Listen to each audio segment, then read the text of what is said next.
When Neville Goddard spoke of the law of assumption, he wasn't giving us permission to daydream or repeat empty affirmations. He was describing the very engine of creation, the way your state of being hardens into fact. Tonight, we're not just going to hear Neville's words. We're going to break down what he really meant, why assumption is not fantasy, but identity, how signs prove your inner state, and why true assumption always carries both surrender and risk. Stay with us until the end, where we'll unpack how to move from forcing affirmations into living assumption. You can sit down this very moment and begin to dream the most glorious dream in the world concerning yourself. At the moment of the dream, reason denies it. Your senses deny it. But if you dare to assume that assumption, that you are already that in its fullness, and persist in that assumption, it will harden into fact. Blake said, I met Isaiah and Ezekiel, and I dined with them last night. And I say to Isaiah, do you really believe that an assumption will harden into fact? He said, all prophets believe that it does, but today not very many are capable of an assumption of anything. They change from moment to moment. If I could dare to assume that I am what at the moment reason denies and persist in my assumption in a way that I do not know and I need not be concerned about, it will actually find the necessary means to externalize itself within my world. That I know from experience, and Scripture teaches it from beginning to end. This is the law that came after the promise. The promise came first, and that is irrevocable. No one can fail in the fulfillment of the promise. You will awaken one day as God himself, and you will know it. That is the promise. But while we are moving through this vale of tears, we have a law, and the law is the law of assumption. Most people here assume it's done and start daydreaming. Neville isn't telling you to fantasize. He's telling you to change state.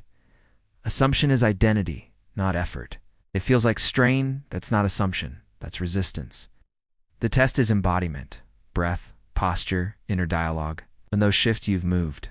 Hold the new being and let the world catch up.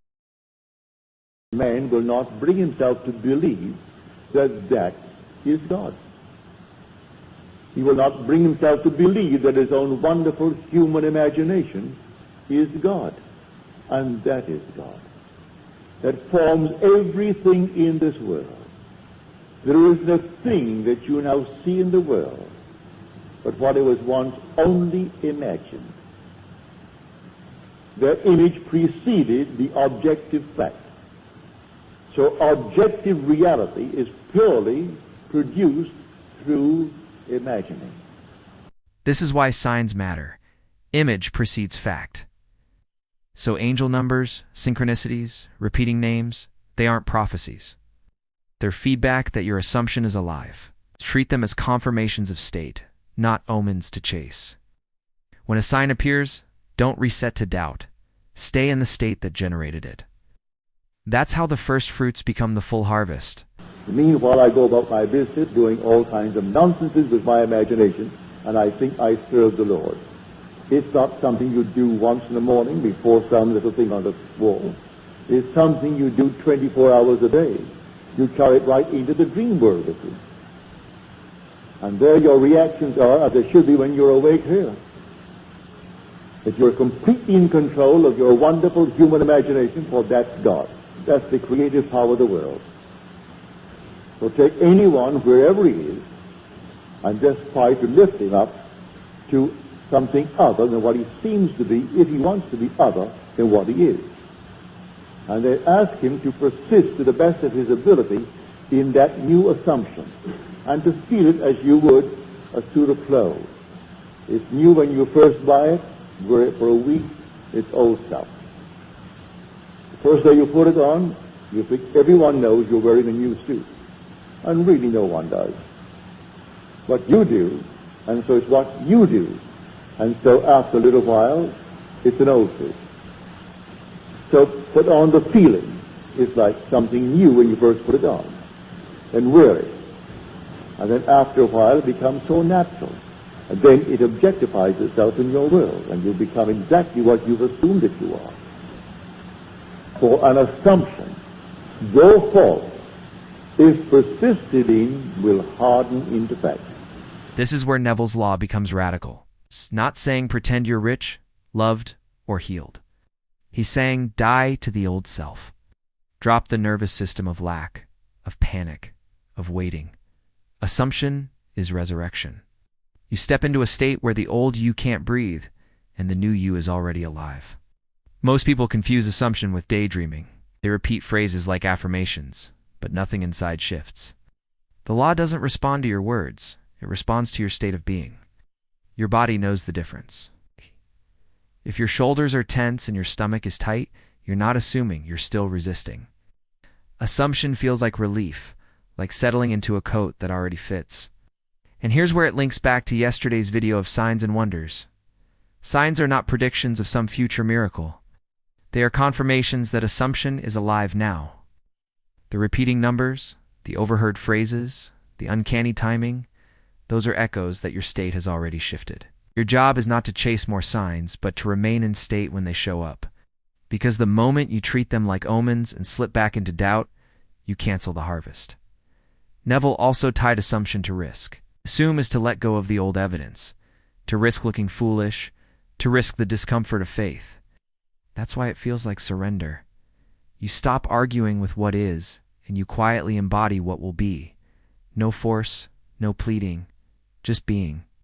Here's the tough love most law of assumption content misses.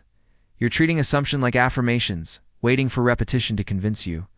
But Neville meant death and resurrection. You die to the anxious self, the broke self, the unworthy self, and you rise into the state of the one who already has. That's assumption. That's law. So what does this mean for practice? Tonight, don't repeat words. Instead, choose one identity shift. If your desire is love, don't chant "I am loved" while feeling lonely. Slip into the posture of one who is loved. Feel how your breath slows, how your inner dialogue changes. Notice the nervous system regulation. That's the new state taking root. Hold it long enough, and the world must confirm it. The signs will come, not as magic tricks, but as whispers. A stranger uses your phrase. An opportunity pops up. A door cracks open. That's the assurance that you're aligned. And the wonder. That's when the assumption crystallizes. The letter arrives, the body recovers, the relationship stands before you. Neville's law is ruthless and merciful at the same time. Ruthless because it gives you no excuses. Merciful because it puts the power in your hands.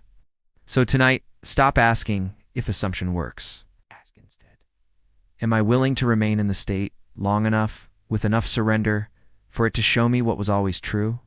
Because assumption isn't about forcing outcomes. It's about embodying the end until the end is all that remains. Thanks for watching.